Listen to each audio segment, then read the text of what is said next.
الحمد للہ رب العالمین والصلاة والسلام علی سید المرسلین۔ قابل احترام سامعین، برادران اسلام، آج یہ ایام ہمیں ایک ایسی قربانی کی یاد دلاتے ہیں جو محض جانور کا لہو بہانا نہیں بلکہ ہمارے اپنے نفس کی سب سے بڑی آزمائش ہے۔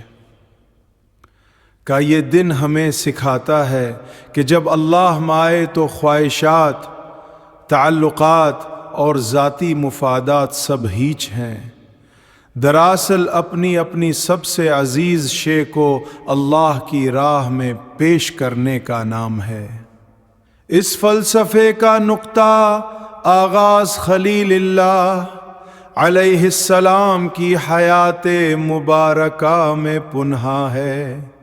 انہیں خواب میں ایک اشارہ ملتا ہے، ایک ایسا اشارہ جو ان کی کمر کو خمی کر دینے والا تھا۔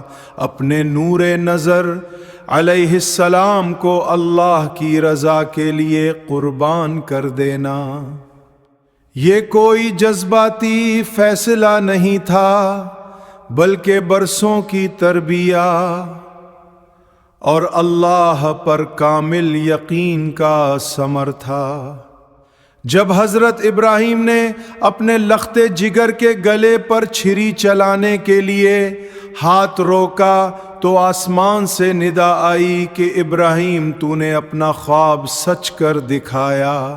یہ کامیابی کسی جانور کے ذبح ہونے میں نہیں تھی بلکہ اس میں تھی کہ باپ اور بیٹے دونوں نے اپنی انا، اپنے مرضی اور اپنے نفع کے سامنے جھکا دیا۔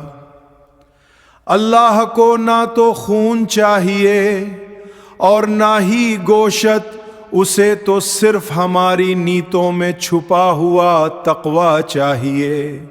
پس اے ایمان والو، آج کے دن ہمیں یہ عہد کرنا ہے کہ ہم بھی اپنے اندر کے نفس کو قربان کریں گے، حسد کی قربانی دیں گے، بغض کو ذبح کریں گے، غصے اور لالچ کو اللہ کی راہ میں فنا کر دیں گے۔ یہی حقیقی سیکریفائی ہے، یہی عید الاضحیٰ کا پیغام ہے۔ اللہ ہم سب کی قربانیوں کو قبول فرمائے اور ہمیں سچا تقوی نصیب کرے۔